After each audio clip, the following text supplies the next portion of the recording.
In the skies over Portugal, What's happening? I have no control. the pilots of a passenger jet are in the fight of their lives. Mayday, mayday, mayday. I had never seen such an abrupt drop in altitude in an airplane. This flight was the roller coaster ride from hell. The crew is forced to make an unthinkable decision. I think we have to ditch. That's very unlikely that they would have had a good outcome. When investigators pore over the plane's history, This is confusing. they discover critical evidence that the plane was impossible to control. That's one big mistake. What really surprised us was the fact that no one really noticed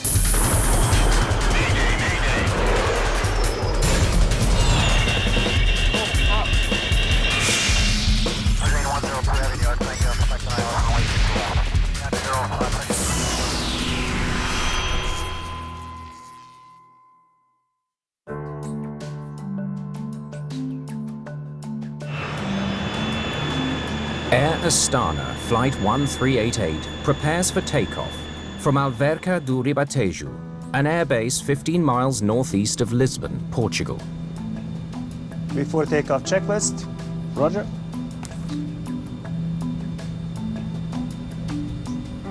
"40-year-old Vyacheslav Aushev is the captain. The veteran pilot has been flying with Air Astana for 7 years. Radar. On. The captain of this crew had considerable time with Air Astana, flying this aircraft on which he had a great deal of experience. He's got 6,000 flight hours. Flaps. 32-year-old First Officer Baujan Karasholikov is the pilot monitoring. He's been with Air Astana for 5 years. Set for takeoff. Before takeoff checklist complete. Request takeoff clearance. This flight crew was highly experienced in the normal commercial operation role. So they were selected because of those strengths. Runway 04, clear for takeoff. Clear for takeoff. Looking forward to getting back home. To help with the journey, the airline has sent along an extra pilot, 26-year-old Sergei Sokolov. That day I was a relief pilot because the flight was long and I could switch my colleague if somebody tired. After undergoing maintenance work in Portugal, today's 10-hour flight has a stop in Minsk before finally reaching Air Astana's home base of Almaty, Kazakhstan. There are no paying customers on board Flight 1388, just 3 maintenance staff employed by Air Astana. The 3 passengers on board were made responsible for supplying the parts for their maintenance work in Portugal. They were excited to come home. The recently serviced plane is a Brazilian-made Embraer E190. It is a narrow-bodied, single-aisle, twin-engined aircraft which is used for medium range.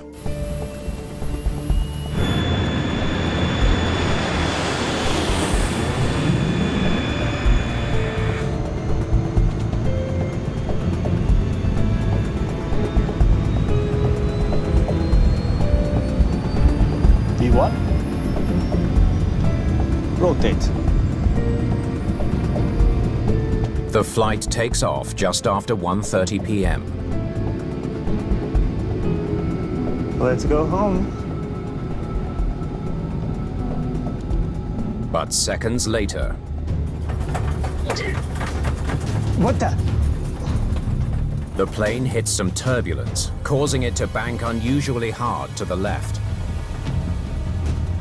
After takeoff, first indication was that the aircraft began to make a roll. So that is wrong movement of airplane. That's not normal. What's happening? There's something wrong with the yoke.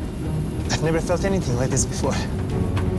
I felt that aircraft has too much oscillations, and captain looked at me that we have some problem with flight controls. No warnings or caution messages. The pilots can't explain the plane's erratic movements. Flight 1388 is in serious trouble. I have no control. Maybe it's the control column. The pilots search for a solution. Engage autopilot. Autopilot on. It was reasonable to expect the autopilot to go, okay, forget about the control column. I will look after it because I've been programmed for the next phase of flight. Autopilot failed. The pilots are running out of options. They need help, and fast. We were in the clouds, on uncontrollable airplane, in turbulent conditions. This is a mayday. Mayday, mayday, mayday. Climbing to 4,000 feet on heading 060. Kilo Zulu Romeo 1388, Roger, Mayday. Controller Viviana Durao receives the distress call from the aircraft. Go ahead with your request. As soon as Air Astana departed, they declared Mayday on the first contact. We're all trained to deal with these kinds of emergencies, but inevitably your heartbeat goes a little bit faster and your adrenaline peaks.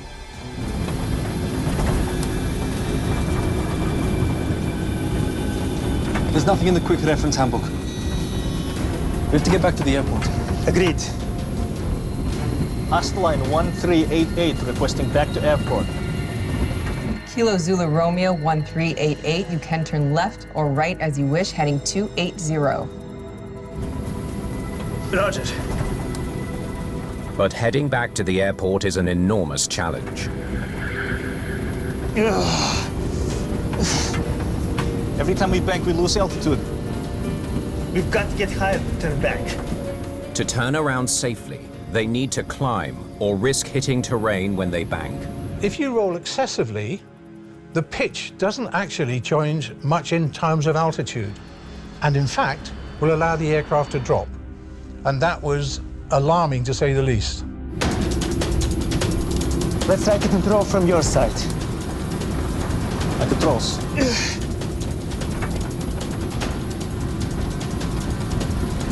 I don't think it's any better, but I'll try to climb. What about the flight computers? Maybe there's a software bug.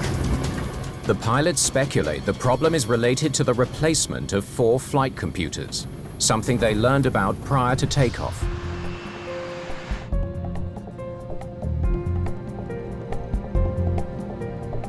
They knew that there'd been a new software load for the flight control system. So it's very, very easy and sensible to make the conclusion that this is possibly the result of a glitch in the uploaded software. Prepare to engage direct mode. By engaging direct mode, pilots can bypass the flight computers, giving them full control. My controls. Roger, your controls. Ready to engage direct mode? Engage direct mode for the roll.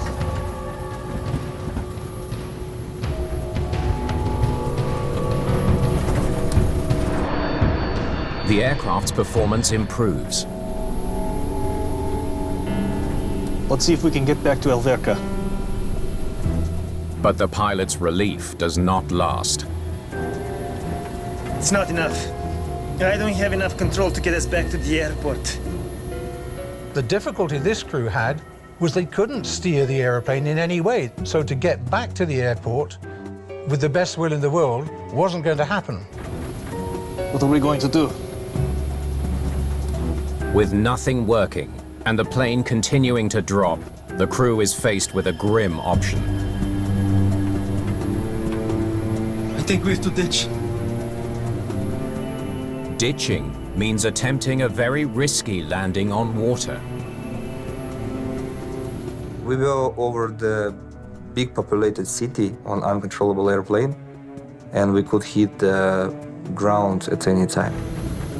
We decided to ditch. This was one thing to stop this aircraft. Request vectors for the ocean. Sergey, take over comms. And I will need help with the throttle. Astline 1388. Request heading for ditching. That is like a bad dream, yes, or bad movie. The aircraft is uncontrollable. 1388, fly heading 260. So I was very concerned because I don't think any pilot requests ditching lightly. So if they thought that that was their best option, that meant they were in big trouble.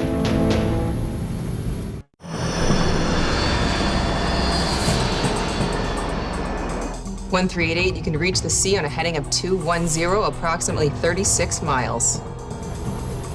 For the last 18 minutes, Flight 1388 has been flying erratically over Portugal, unable to reach the Atlantic Ocean for a ditching. We keep losing altitude. Their biggest struggle is keeping the plane stable enough to reach a safe altitude above the clouds. If you can climb above the cloud, then you do have that visual horizon again, which is going to help you. That buys you time to resolve the problem. And so altitude is good. Just when nothing seems to be working, the captain gets an idea. Let's try the flaps. Give me flaps too. Roger. Flaps 2. We kept the flaps extended. It helped us to stabilize the aircraft.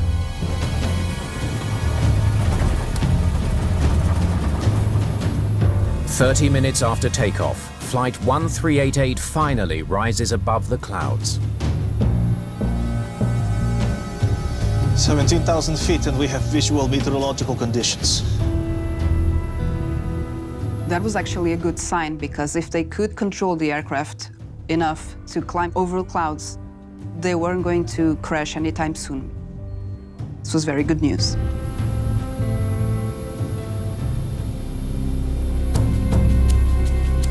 But then, without warning, the plane plummets towards the Earth at 20,000 feet per minute. Then we suddenly plunged to the left and dived with quick descent. Physically, it was horrible.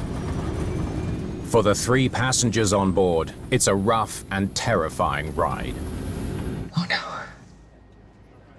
I had never seen such an abrupt drop in altitude in an airplane, and this was very scary because we had no idea when they were going to stop. Full up! Pulling up! 40 seconds into the dive, the plane descends below cloud cover.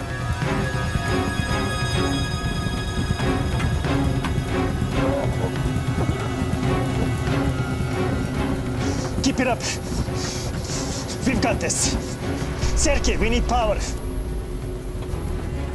During that rapid descent, there would have been slightly less than 1G, 1 times the force of gravity.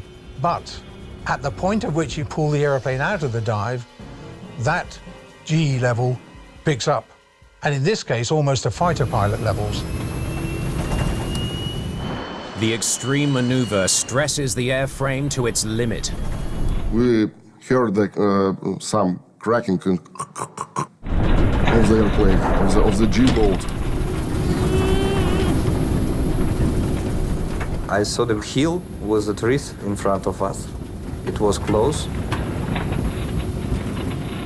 The plane holds together. 8,000 feet and climbing. The pilots pull out of the dive just in time. Well done.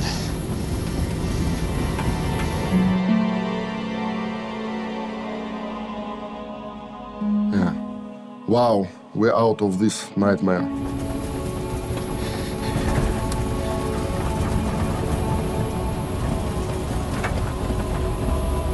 Okay, let's try to get back on course towards the ocean. Esta line 1388. Can you confirm our position in relation to the sea, please? If you fly southbound, you need to go 36 miles.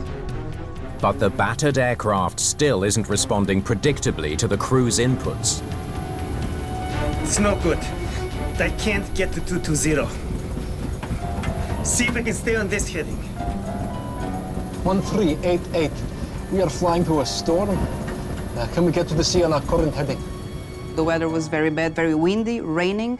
The cloud ceiling was very low. If you can fly westbound, you will reach the sea. Okay.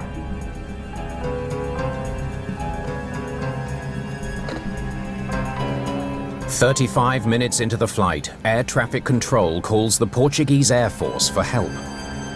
The Air Astana was still in an area with very bad weather. They were having trouble navigating, and so we hoped that with the guidance of the F-16s, they could reach an area with better weather conditions.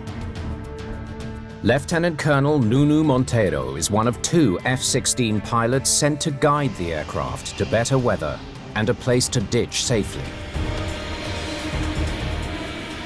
It was the worst day in terms of weather.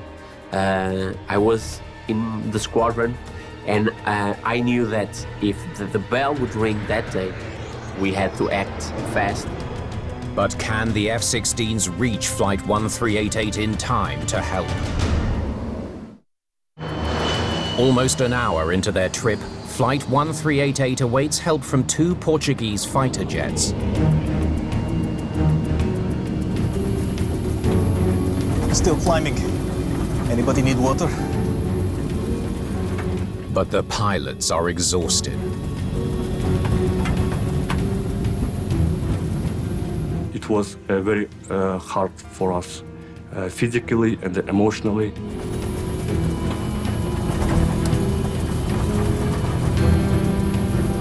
Could one of you bring us some water up here, please?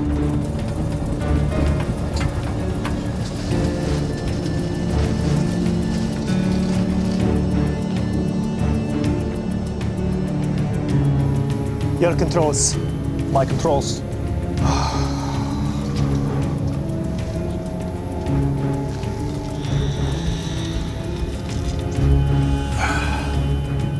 What do you know about the maintenance that was done on this aircraft? They did a lot of work. Replaced some parts, too. Anything flight control related?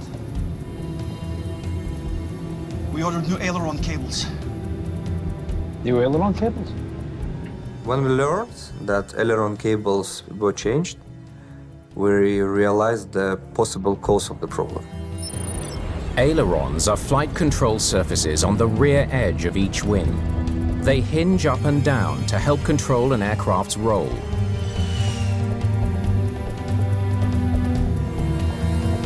Let's check them.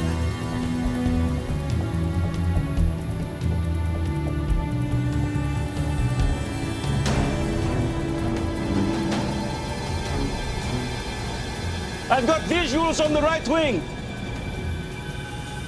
Inputting ailerons right. As the captain turns the control column to the right wing aileron should lift. Aileron going down. Turning left. That's wrong. Let's try the reverse. Inputting aileron left.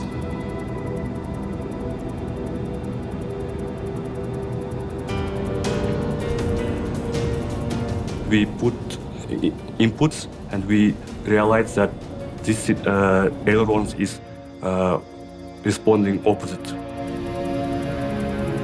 The ailerons are reversed.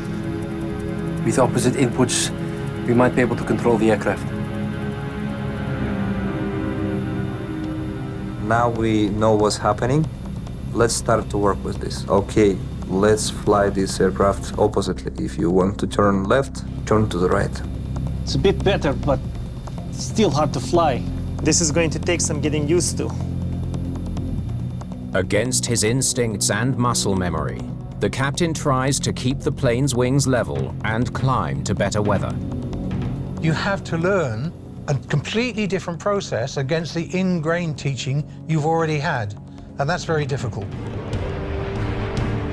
61 minutes into the flight, help finally arrives.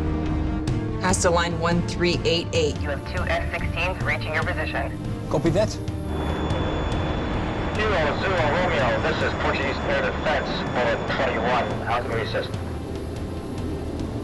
Altitude, heading, speed were far from being stable. And I had a lot of doubts at this moment. What can we do to help Air Astana flight? We have a flight control problem and no visibility. Maintaining flight level 140 westbound, and we'll make ditching on sea. I thought, come again. I have never heard this call in my life as a pilot, and I've been an aviator for the past 25 years. I feared for them. But given the weather, would they even survive a ditching in the ocean? If the sea is very rough and you're trying to land across 3 meters or so of swell, that's very unlikely that they would have had a good outcome. Lieutenant Colonel Montero proposes a different plan. If you have 70 miles of fuel, you could try Beja. The closest airport with good weather is Beja, a military airport 70 miles to the south. If we follow the F-16s, do you think we could land this thing? We have enough fuel. Let's try.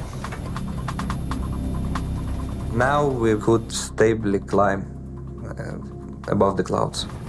F-16 means we are not alone in the sky, and F-16 can lead us to airport with the better weather.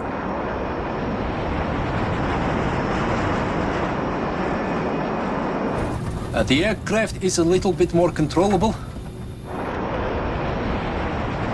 Confirmed. We'll help you land. Can you confirm heading for Beja Airport? Beja is a suitable aerodrome heading 195. Right heading 195. Okay, let's see if we can land this plane. Using the F-16 on their left as a visual reference, Flight 1388 heads to Beja Airfield. I'll guide you in. Do you have a visual of it? Affirmative. Thank you for helping, sir. We disregarded the ditching because now we at least know how to fly this aircraft. Now we need to land it. Now we have chance to survive. When you're flying oppositely, it's really hard to keep it straight and level 100% of the time. We understood that landing will not be easy. We are now 6 miles from runway. After 15 minutes of flying towards Beja Airfield, the crew begins to configure the plane for a challenging landing. Flaps full.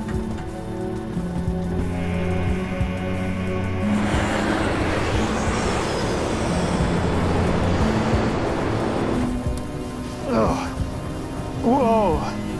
Watch out. But the stability of the aircraft gets worse. We flew flaps 2 and now flaps 5, landing gear down.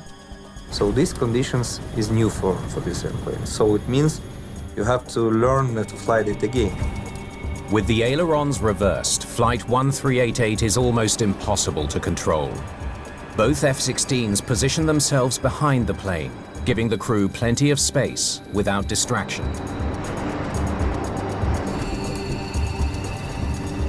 1,000 feet. You got this.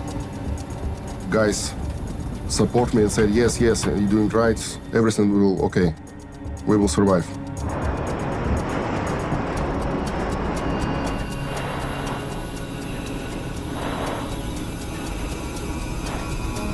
Less than 1,000 feet from the runway, the pilots struggle to keep the plane level.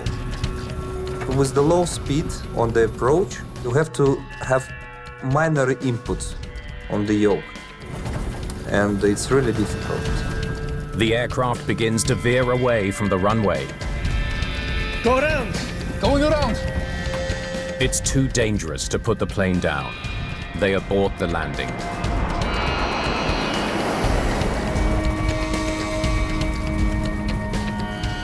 I don't think I can do this. We have to try something else. The pilots are determined to try again. But can they make it? I looked at the guys and I saw that we all wanted to solve this problem and bring this aircraft to the ground.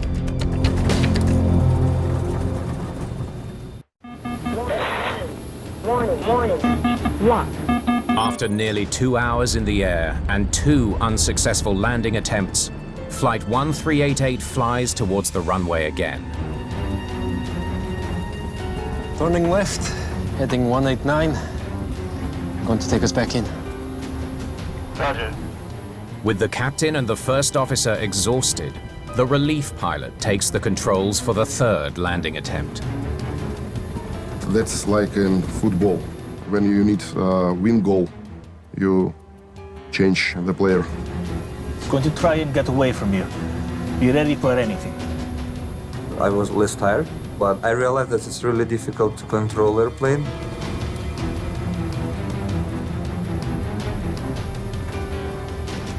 There's 1,000. Watch for the right roll as we get down. 1,000. We're drifting too far to the left. I'm trying to get back to center.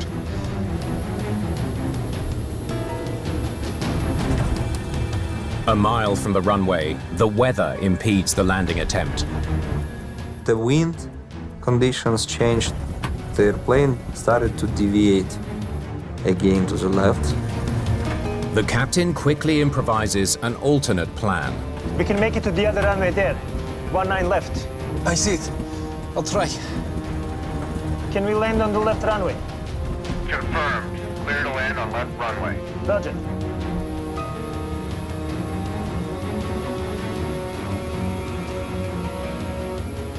Here we go.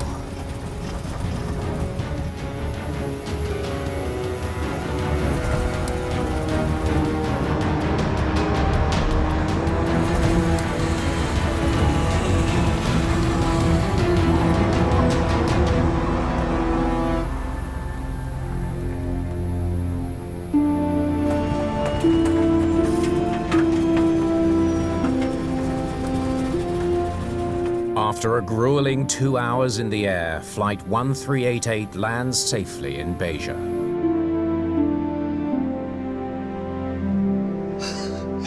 We did it.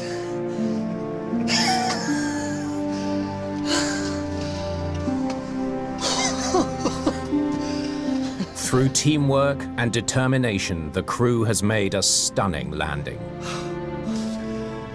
I was happy. The flight is finished. Aircraft brought into stop, and we finally can say we've done it. Godspeed, man. I'm so glad you're on the ground. It was one of the happiest moments in my life as a military pilot. I felt relieved and I felt extremely thankful to see that aircraft on the ground.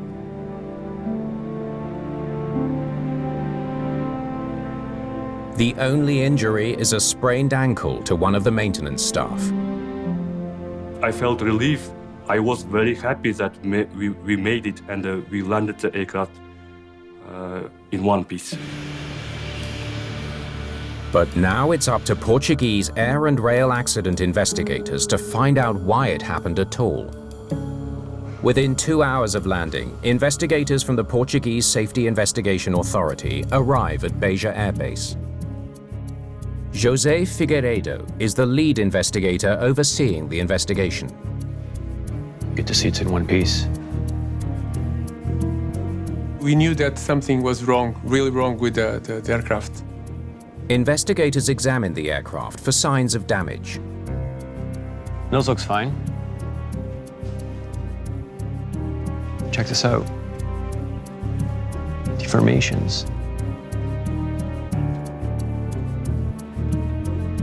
There wasn't any visible damage as we approached the aircraft. However, we found wrinkles on the surface of the fuselage and on the leading edge of the wing.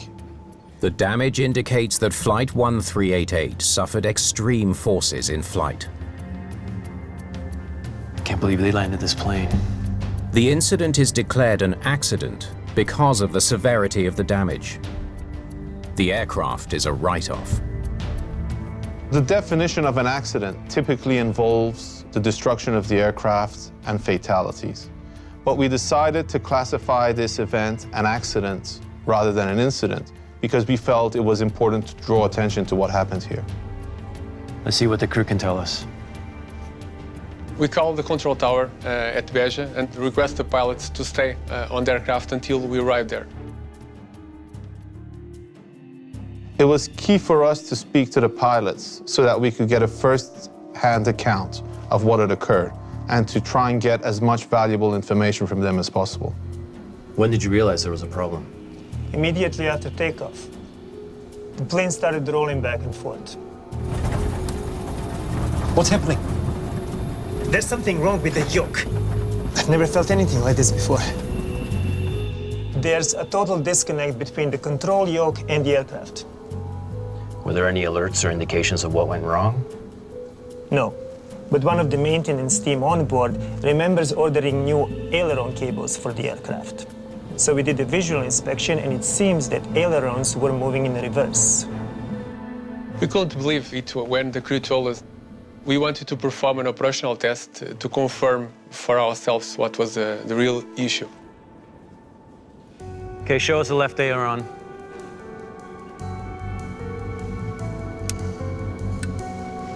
Copy. Investigators test the ailerons to verify that they were moving in opposite directions.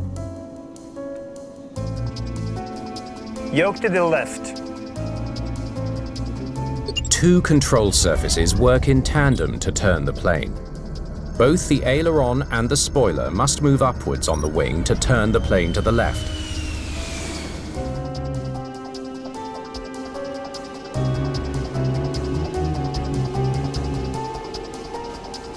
The spoiler's fine, but the left aileron moved down instead of up. It's reversed. It's as if the steering wheel of your car was giving inverted commands, or the handlebar of your bicycle was inverted as well. It would have been next to impossible to control. The next big question the investigation was facing was, how did this happen?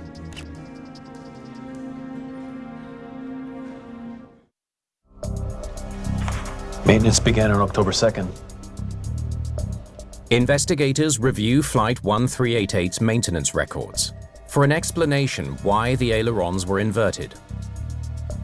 And it continued up until the morning of the accident. The aircraft was serviced in Portugal for a month by a third-party company owned by Embraer. When airlines don't have the maintenance facilities capable of doing the deep servicing, they contract external suppliers, and that was the case here. It was necessary to find out what had happened during the month or so that the aircraft was in maintenance. Investigators meet with the maintenance supervisor to find out more about the work performed on the aircraft. Why did the plane require aileron maintenance service? The aileron cables were old. When commanded, 4 aileron cables move the ailerons up and down. Each cable moves through a pulley system. Cable friction on the pulleys can cause premature wear. We replaced the pulley system with a frictionless one to prevent future wear and tear. Operators had complained to Embraer about the premature wear on the stainless steel cables. So Embraer came up with a design fix to this issue, and the aircraft was being refitted with the new contactless system. Says here, the aileron maintenance began on October 9th. Correct. The structures team started by removing the old pulleys and cables.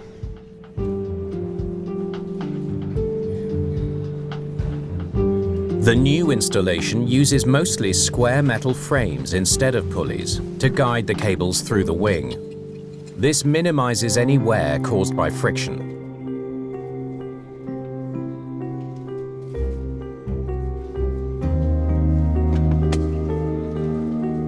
And what did the structures team do next? They reinstalled the old cables as a temporary measure until the flight control team installed the new cables. The structures team reinstalled the old cables once they had finished replacing the hardware, because that is what the procedures required them to do. They were following the instructions. Is it possible that they inverted the old cables when they reinstalled them? It's possible. I'm told they had a hard time following the instructions.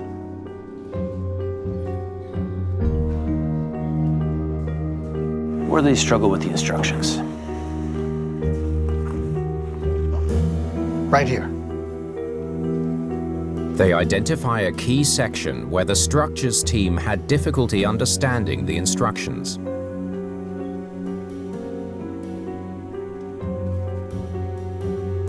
This looks like the reverse zone. The reverse zone is a 2-meter-long section inside the wing where the cable routing changes from horizontal to vertical. This is confusing. Did the technician ask for help? I'm told he asked another engineer on the team.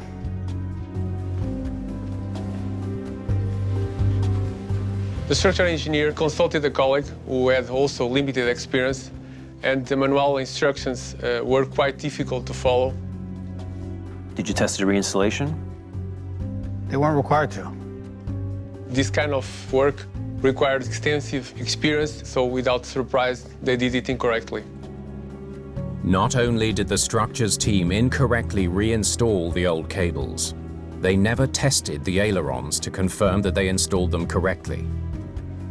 The structure team were informed that the flight control team would come later to replace those cables. Did the flight control team catch the error? Not likely. I'm told they installed the new cables following the same routing. The flight control team replaced the cables one by one, installing the new cables as a direct replacement and without verifying the previous routing. So why didn't the flight control team discover the mistake after they finished the installation and then tested the ailerons? Investigators check the fault history database for answers. The fault history database records data about the maintenance work that was done on the aircraft. So it will tell us, for example, when the aircraft was powered up, when it was powered down, what systems were operating, and at what time. Installation of the new cables was completed on October the 17th. Well, according to this, they couldn't test the ailerons on the 17th. The plane was still under maintenance. The investigation knew that the ailerons had not been checked on that day because you need to power up the aircraft. And from the data that we could see in the fault history database, this never happened. When did they complete the maintenance? On October 26th, they have finished the additional maintenance and powered up the plane. Did they test the ailerons then? It doesn't look like they could. Well, they got a fault warning in the cockpit. Flight control, no dispatch. Flight control no dispatch is a catch-all message which alerts the flight crew that something needs attention before going flying. It could be a sensor, it could be a connection that is loose. They didn't know what caused the fault. Regardless, they can't fly with the error message. While the error message had nothing to do with the inverted aileron cables, it diverted technicians' attention away from the aileron repair. And so when they experienced the flight control no dispatch, this put a lot of pressure on all of the maintenance technicians.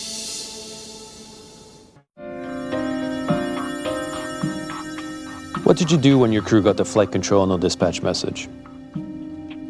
Investigators delve into how the maintenance team of Flight 1388 dealt with a no-fly error message after completing maintenance work on the plane.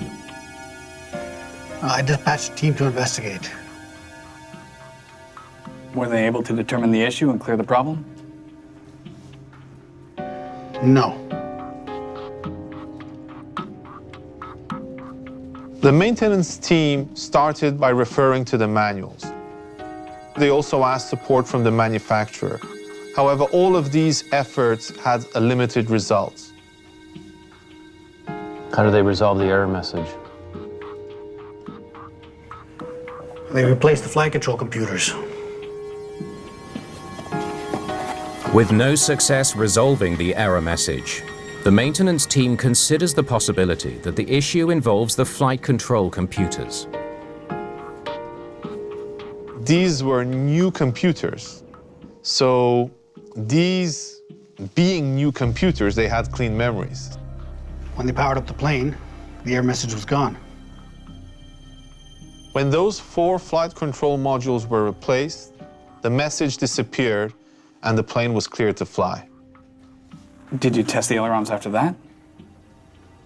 Sure did. We checked all the flight controls. And what about a visual check? Absolutely. They were moving up and down, no problem.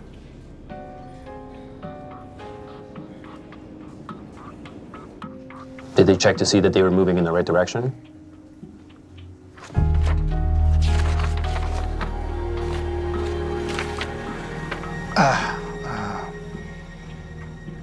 I'm sorry, I'm not sure if they did or not. The operational checks were performed. However, no one really noticed that despite the movement of the ailerons, that in fact they were moving in the opposite direction to what is being commanded. Thanks for your time.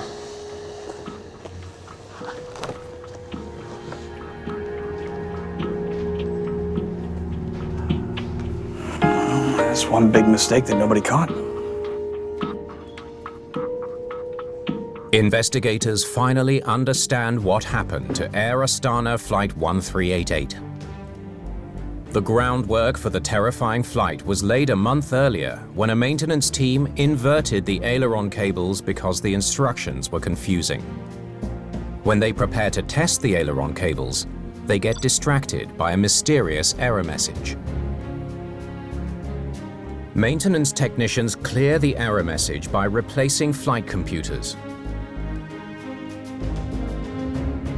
But when they check that the ailerons are working, they never look to see what direction they're moving. What's happening? There's something wrong with the yoke. I've never felt anything like this before. This chain of events sets Flight 1388 on a harrowing 116-minute flight. There's 1,000. Watch for the right roll as we get down. 1,000? Remarkably, they are able to overcome their difficulties through focus and good teamwork. I'll guide you in. Do you have a visual of me? The aid of an experienced fighter pilot finally helps them to land the plane.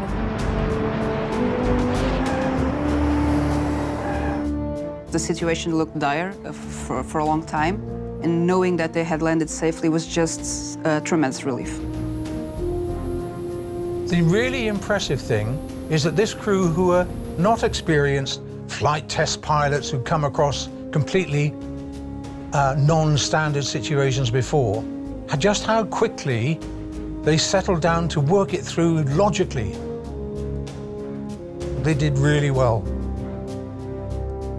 As a result of this accident and investigation, several safety changes are made. There were a lot of changes at Embraer in terms of revising their manuals and making the instructions much clearer when it comes to replacing the aileron control cables. Air Astana installed more robust procedures for checking aircraft after completing maintenance. New procedures were made for checking the flight controls, including making sure the correct movement of the ailerons. Maintenance errors have occurred in the past, and I think what this event demonstrates is that it underscores the importance that all of the stakeholders, including maintenance, play in achieving flight safety.